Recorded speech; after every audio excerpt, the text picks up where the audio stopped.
आज मैं आपको एक कहानी बताती हूँ जो मैंने अपने बचपन में अपने दादाजी से सुनी थी। बहुत पहले जब मेरे दादाजी छोटे बच्चे हुआ करते थे, तब उदयपुर नाम के गांव में एक बहुत बड़े पंच हुआ करते थे जो कि लोगों का न्याय बहुत अच्छे से किया करते थे। उनके न्याय की चर्चा दूर दूर गांव तक फैली हुई थी। कोई भी उनके न्याय से नाखुश नहीं रहता था। बड़ी दूर दूर से लोग उनके पास झगड़े सुलझाने आते और खुश होकर चले जाते थे। एक बार की बात है, गर्मियों का मौसम था और रात में दादाजी बाहर अपने चारपाई पर सोए हुए थे। अचानक से उन्हें ऐसा लगा कि जैसे किसी ने उनको चारपाई सहित उठा दिया और उन्हें दो औरतें अपने कंधों पर लेकर चली जा रही है। उन्हें लगा कि वो कोई सपना देख रहे हैं। तभी वो औरतें जो उन्हें कंधों पर ले जा रही थी, उन्होंने वो चारपाई एक जगह पर रख दी। दादाजी ने पहले तो सोचा कि ये लोग मुझे कहाँ ले आए हैं, पर बाद में ध्यान से देखने पर उन्हें लगा कि ये तो एक जानी पहचानी सी जगह लग रही है। बहुत दिमाग पर जोर डालने पर उन्हें याद आया कि अरे ये तो शमशान घाट है, वहां जाने वाला रास्ता है। यहीं से मरे हुए लोगों को नदी किनारे घाट तक ले जाया जाता है। तो दादाजी बहुत ज्यादा डर गए।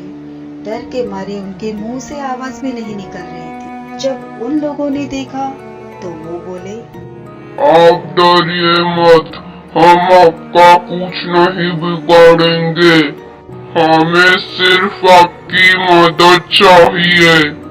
इस पर दादाजी बोले, पर आप लोग हो कौन, ये तो बता दो, और मुझे यहाँ क्यों लाए हो? तो वो लोग बोले, हम सभी भूत हैं और हम आपको यहाँ न्याय करने के लिए लाए हैं।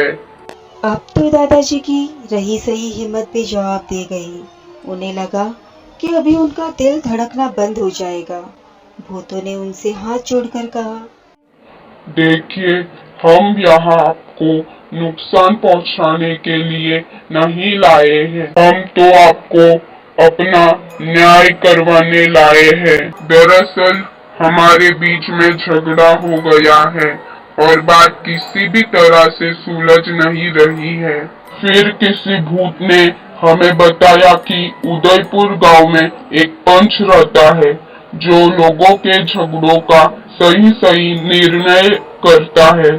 तभी हम लोग आपको यहाँ उठाकर लाए हैं। कृपया करके हमारा झगड़ा सुलझा दीजिए, जिससे कि हम लोग भी शांति से रह सके। दादाजी कुछ देर तक तो चुप रहे, पर जब उन्हें लगा कि भूत उनका कुछ नुकसान नहीं करेंगे, तब उन्होंने बोला, बताइए, आप लोगों का क्या झगड़ा है? तब भूतों ने उन्हें अपने झगड़े के बारे में बताया।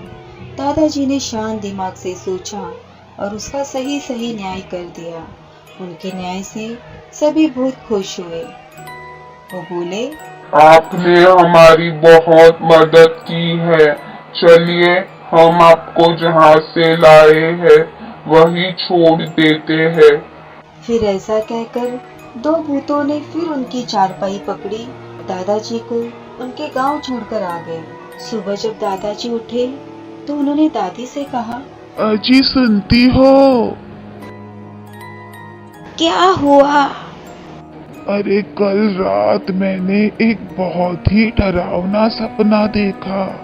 सपने में मैं तो भूतों का न्याय कर रहा था। तभी दादी की नजर दादा के खटिया में पड़े पीले फूलों पर पड़ी। फूलों को देखकर दादी बोली, अरे ये तो जंगली फूल दिख रहे हैं। दादाजी को भी बड़ा आश्चर्य हुआ। कुछ फूल उनके पगड़ी पर भी चिपके हुए थे। अरे ये फूल तो जंगल में ही मिलते हैं, इनका तो गांव में होने का प्रश्न ही नहीं होता। हाँ हाँ, ये तो वास्तव में उसी रास्ते में मिलते हैं जहाँ से शमशान घाट जाते हैं। अब तो दादा और दादी के आश्चर्य का ठिकाना ही नहीं रहा। अब दादा को समझ में आया कि ये कोई सपना नहीं था, बल्कि भूत उन्हें सच में ही ले गए थे।